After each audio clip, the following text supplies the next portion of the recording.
안녕하세요. 와우넷 클래스의 임주아입니다. 오늘 같이 보실 부분들은요. 아마 조금 생소하실 수 있는 부분들 오늘도 함께 준비해봤습니다.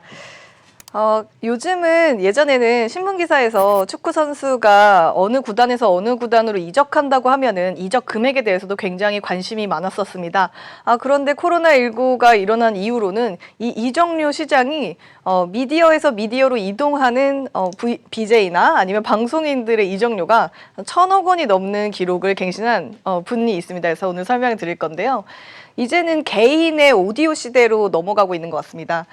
지금은 1인 미디어 시대가 도래를 원래 했지만 조금 더 크게 도래를 한 것 같은데요. 2025년까지 32조 원 정도의 시장이라고 합니다.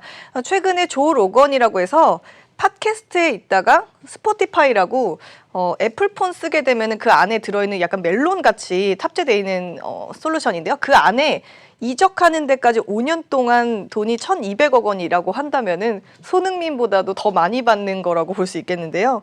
지금 거기 구독자 수가 850만 명으로 코로나19 이후로 굉장히 많은 시청자가 생겼다고 하고요. 출연자가 우리가 잘 알고 있는 일론 머스크라던가 아니면 대선 후보자들이 출연하게 되면서 아주 다양한 콘텐츠를 다루고 있다고 합니다. 연매출만 혼자서 300억 원 정도 수입을 내고 있다고 하고요. 다운로드 수가 코로나19 이후로 1억 건이 넘게 되면서 이적료의 가격대 몸값이 굉장히 크게 올라가고 있는 모습입니다. 스포티파이는 상장돼 있는 미국 주식입니다. 제가 아주 예전에 한 1년 전 이맘때쯤에 스포티파이를 봐야 된다라고 썼던 이 신문 칼럼이 있었는데요. 한동안 주가가 그렇게 큰 변화가 없다가 최근에 아주 급등하는 모습입니다.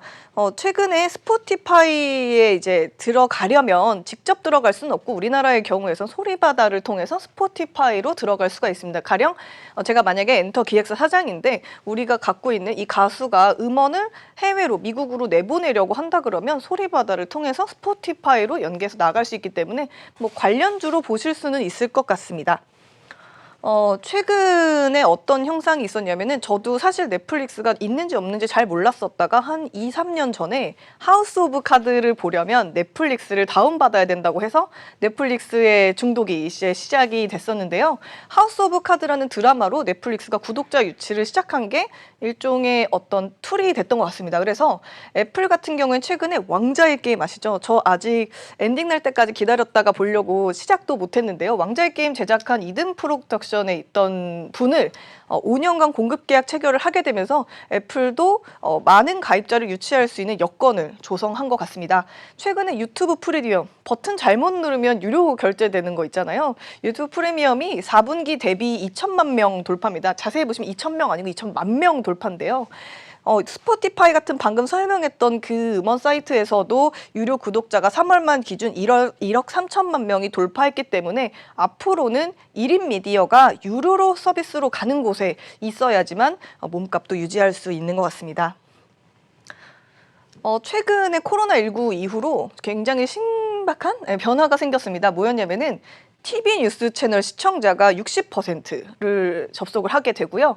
뉴스 웹사이트로 들어가는 게 55% 정도인데요. 정부가 운영하는 사이트에서 코로나19에 대한 내용을 알아보기보다는 TV 뉴스나 뉴스 웹사이트를 통해서 감염자의 확산이나 줄어드는 소식들을 접했다고 하는데요. 소셜미디어 접속자 수가 뉴스 TV나 뉴스 웹사이트보다 훨씬 적습니다. 그래서 이제는 뉴스 TV와 뉴스 웹사이트의 접속 비중이 높아졌기 때문에 70% 이들의 70%는 코로나19가 끝나도 나는 이 통로를 통해서 뉴스나 정보나 컨텐츠를 접하겠다라고 얘기를 했다고 합니다. 그러다 보니까 지금 뉴욕타임즈 같은 경우에는 신규 디지털 구독자가 58만 7천 명으로 신규 구독자를 확보하게 됐는데요. 한국경제TV도 지금 유튜브 접속량이 엄청 폭주하고 있기 때문에 거의 사상 최대의 접속자 수를 자랑하는 미디어가 되어 있습니다. 그래서 점점 어떻게 되고 있냐면 유료 구독으로 소비자들이 미디어 소비를 하게 되고 있는데요. 예전에는 이랬어요. 이제 우리가 아주 옛날에는 뭐 한 50년, 60년 그 훨씬 전후로는 신문 종이를 사서 구독을 해서 보고 그 미디어를 소비를 했었는데요. 2000년대 이후로 IT 장세가 나오면서 온라인에서 공짜로 볼 수 있는데 굳이 신문을 왜 봐 하면서 기존 신문 구독자랑 온라인 구독자가 반반 나뉘다 보니까 미디어가 살아남으려고 광고를 많이 유치를 했었습니다. 그런데 코로나19로 인해서 브랜드도 많이 없어지고 광고주도 많이 사라지고 광고를 할 수 있는 여건이 안 되다 보니까 광고 수입으로 운영했던 이 플랫폼이 전부 이렇게 정말 하얗게 붕괴가 돼서요. 불과 한두 달 사이에 없어진 잡지나 미디어, 신문도 굉장히 많이 있습니다. 그래서 코로나19 이후로는 광고 기반 비즈니스는 완전히 붕괴가 됐기 때문에 사람들은 광고 기반으로 미디어를 소비하는 게 아니라 그냥 유료 돈을 내고 정보를 사는 쪽으로 모양새가 완전히 바뀐 모습입니다. 그렇다 보니까 대부분 검색 혹은 소셜로 추천 방문자로 접속한 건 굉장히 줄어들었고요.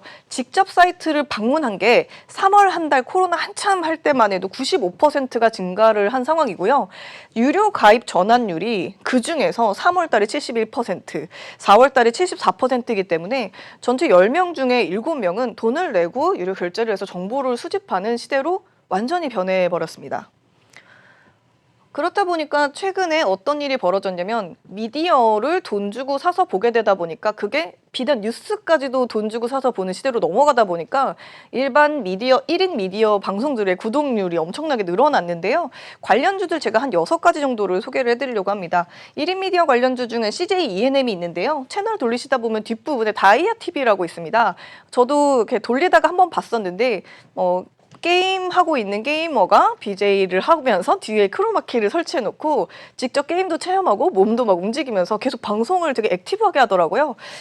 아마 제가 알기로 한 600명 정도 이상의 채널을 가지고 있는 걸로 알고 있고요. 그 유튜버들을 스카우트 해가지고 TV로 내보내주면서 어느 정도 돈을 쉐어하고 있는 걸로 알고 있습니다. 여기 유명 BJ들과 파트너십을 맺고 있고요. 디지털 콘텐츠 제작 스튜디오를 가지고 있는 상황인데 그렇게 주가가 이 재료가 이 CJ ENM에 그렇게 반영된 것 같지는 않습니다. 하지만 좀 주목하셔야 될 것 같고요. 그다음에 아프리카 TV 요즘 기관이나 외국인이 샀다가 팔았다가 하루 샀다 팔았다 계속하고 있는데 뭐 유명한 BJ가 군대 갔다가 와서 그런 거라는 얘기도 있지만 사실 1인 미디어 플랫폼 아프리카 TV는 기존에 있던 꾸준한 탄탄한 구독층이 있기 때문에 그리고 또 바로바로 수익을 낼 수 있는 출연자 입장에서는 굉장히 좋은 시스템을 가지고 있어서 이쪽도 1인 미디어 관련주라고 볼 수 있겠고요. 키스트 같은 경우에는 2015년이면 정말 5년 전부터 성경지명이었던 것 같아요. 소속 아티스트를 데리고 콘텐츠 N이라는 걸 제작해서 지금 MCN 사업에 진출이 되어 있는데요. 최근에 일본에서 하고 있는 넷플릭스 같은 어떤 채널이 있는데 그 채널이 도쿄TV에서 제작을 대행해서 한국에 있는 배우들이나 가수들을 연계해서 프로그램을 제작하려는 움직임을 최근에 살펴본 적이 있었습니다. 그리고 또 1인 미디어 관련주 중에서는 이 종목은 1인 미디어라고 생각한 적도 없으실 것 같은데요. 인터넷 인프라 서비스 사업을 영위를 하고 있고 회선을 제공하고 있어요. 회선을 제공하고 있고요. 인터넷 연동 IX 서비스, 그 다음에 데이터 센터까지 제공해주고 있기 때문에 중간에 송출하는 과정에서 이곳을 한번 거쳐야 돼서 이것도 1인 미디어 관련주라고 볼 수 있겠습니다. 아무래도 방송을 하고 있는데 내 귀로 들리는 데까지 한 3초 이상의 이 버퍼가 걸리게 되면 좀 문제가 되잖아요. 그래서 그 부분들을 좀 빠르게 전송할 수 있는 걸 제공해주고 있다고 합니다. 1인 미디어 관련주 중에서는 캐리 언니, 네, 캐리소프트 맞죠? 캐리와 장난감 친구들 채널로 시작해서 캐리TV로 성장한 캐리소프트인데요. 가족 콘텐츠, 어린이 콘텐츠로 계속 유명하게 지켜오고 있는 것 같습니다. 뭐 시대적으로 뽀로로가 있었고, 그 다음에 펭수가 있었고, 그리고 캐리도 있었고, 그래서 이 캐리라는 IP를 통해서 출판부터 영화까지 사업을 하고 있는데요. 여기도 1인 미디어 관련주라고 볼 수 있을 것 같습니다. 다음에는 트레저 헌터인데 상장돼 있지는 않아요. 그래서 아까 다이아 TV랑 좀 양대 산맥으로 볼 수 있을 것 같고요. 이쪽에서는 또 유명한 유튜버를 데려다가 매니지먼트를 좀 하고 있고 영상을 송출하고 있는데요. 크리에이터들에게 좀 지원을 해줘가지고 올해 상장 계획이 있었는데 이 부분들이 지금 좀 코로나19로 조금 지연되고 있는 모습인 것 같습니다. 그래서 이것도 있다라는 거를 좀 알려드리도록 하고요. 제가 오늘 알려드릴 거 이제 좀 화제를 전환을 하자면, 계속해서 저번 시간부터 지금 시간까지 원격의 시대는 어디로 가고 있는지를 조금 더 앞서서 보여드리려고 하고 있습니다. 지금은 이제 리모트 퍼스트 원격의 시대인데요. 페이스북 경영자가 전체 직원을 5에서 10년 동안 재택근무 환경을 조성하겠다고 발표를 했습니다. 그런데 그의 반대쪽에 있는 스티브 잡스는 아니, 만나서 얼굴 보고 얘기하고 이런 생각 저런 생각 브레인스토밍을 좀 나눠봐야지 아이디어가 생길 텐데 어떻게 얼굴도 안 보고 이메일만 주고받으면서 안녕하세요 누구님 어떻게 하고 계세요 이렇게 합시다 땡큐로 끝나는 이 이메일로 무슨 일을 하겠냐는 거예요. 채팅으로는 더 이상 아이디어가 나오지 않는다. 그래서 마이크로소프트 연례 개발자 컨퍼런스에서 MS CEO가 직접 소개한 기업을 오늘 제가 소개를 해드릴 건데, 이게 비주얼로 보여드리고 싶었는데 좀 준비가 그게 이제 평면으로 나오고 있어가지고 안 되지만, 스페이셜이라는 사이트를 들어가 보시면 앞에 비주얼이 조금 더 역동적으로 나오기는 합니다. 어떻게 돼 있냐면은 저를 사진으로 찍어서 이 프로그램에 넣고, 그리고 제가 VR 안경을 쓰면 동시에 가상의 공간에서 여러 명이 움직이면서 회의를 할 수가 있어요. 그리고 왜 영화 같은 데서 보면은, 어벤져스 같은 데서 보면은 왜 공중에 지구본이 이렇게 떠 있고 돌려가면서 뭐 넓히고 좁히고 하는 거 있잖아요. 그런 것도 이 서비스를 통해서 할 수 있는데, 개발자가 한국 분이십니다. 그리고 지금 한 300억 정도 투자가 받아져 있고 무료로 기업과 개인들에게 서비스를 사용할 수 있도록 해주고 있는데요. 앞으로는 이제는 과외를 할 때 직접 집에 방문하는 게 아니라 그냥 안경을 쓰고 상대방도 안경을 쓰고 우리가 같은 공간에서 벽에다가 뭐 종이 같은 거 넣는다던가 재료를 넣는다던가 가상 공간에서 과외도 할 수 있고 일도 할 수 있고 회의도 할 수 있고 심지어 먹고 마시는 모습도 연출할 수 있고요. 멀리 있는 사람도 아주 가까이 있는 것처럼 볼 수 있기도 합니다. 근데 이 기업들 저 서비스를 쓰게 되려면 VR 안경을 써야 되는데, 지금 나와 있는 게임용 VR 안경은 아시다시피 이 옆에가 무슨 선글라스처럼 엄청 두껍고 시꺼먼 걸로 무겁게 써서 계속 봐야 되잖아요. 그런데 2021년 초, 내년 초에 애플 글라스가 출시될 예정이고, 이미지는 약간 뭐 아직 가시화된 이미지는 아니고 지금 그냥 기사에 나와 있는 이미지인데요. 올해부터 양산을 시작하게 된다고 합니다. 그래서 스마트폰은 저가인데 웨어러블 기계가 비싸지는 시대로 바뀌게 됩니다. 그렇다 보니까 여기에서 가장 중요한 핵심은 라이다라고 센서인데요. 원래 라이다 센서는 자율주행차 앞에 사람이 지나가거나 차가 지나가거나 주변 상황을 살펴줘서 그걸 가지고 내가 이 차를 멈추게 하거나 가게 하는 걸 해주는 그 센서인데요. 그게 자율주행에 들어가는 게 아니라 이 웨어러블 기기에 들어가게 됩니다. 그렇다 보니까 지금 국내에서 유일하게 라이다 센서를 보유한 기업은 QSI라는 종목이 있고요. 아직은 그렇게 크게 슈팅이 나와 있지 않습니다. 왜냐하면 CES 가전박람회 때 자율주행보다는 전기차 쪽으로 보자라고 했었던 흐름을 그대로 타고 있었기 때문에 코로나19 때문에 한번 빠지고 지금 별로 그렇게 큰 유동성이 없는 상태고요. 또 유사한 종목으로는 라이다 기술을 갖고 있는 에이테크 솔루션이라는 회사도 같이 있기 때문에 한번 보셔야 될 것 같다라고 말씀을 드릴 것 같고요.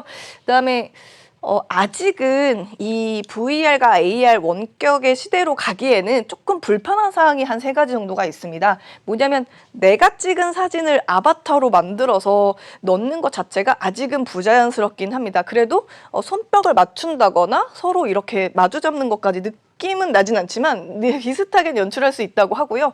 다들 뭐 VR 안경 쓰고 혹시 그 게임 같은 거 해보신 적 있다면 바닥은 평평한데 눈에서 보이는 건 낭떠러지여서 멀쩡하게 바닥을 딛고 있는데도 다리 후들후들 떨면서 걷는 것 있잖아요. 그런 것처럼 이 가상 세계 안에서는 손을 완전히 잡은 건 아니지만 잡은 것 같은 느낌은 날 수 있다고 합니다. 하지만 그래도 아직도 부자연스럽고, 그 서비스 보시면 귀신처럼 하반신은 없고 상반신만 나와요. 그래서 그걸 좀 개선이 돼야 될 것 같고요. 또 하나는 이제 헤드셋도 쓰고 안경도 쓰면 얼굴이 너무 무겁잖아요. 그래서 이걸 하루 종일 쓰고 1교시, 2교시, 3교시, 9교시까지 수업을 들을 수도 없고 하루 종일 이걸 쓰고 3시간 동안 연구 개발은 할 수는 없기 때문에 가볍고 또 사운드가 굉장히 잘 돼 있는 어떤 그런 웨어러블 기계로 넘어가줘야 되는 단점은 있습니다. 그리고 아직은 사용자 환경이 그렇게 조금 우리가 뭐 카카오톡 쓰듯이 편안하게 돼 있는 건 아니기 때문에 약간의 조정은 좀 필요한 시점이긴 합니다.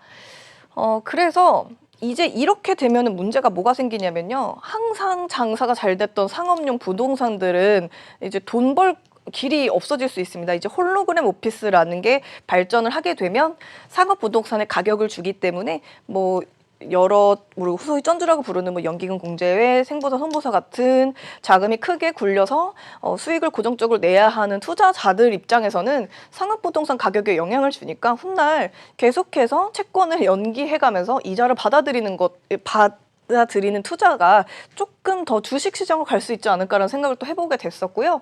이제는 접는 폰만 있는 게 아니라 안경도 접고 아니면 웨어러블 기기도 접는 폴더블은 반드시 스마트폰에서만 접는 게 아닌 시대로 가게 될 것 같습니다.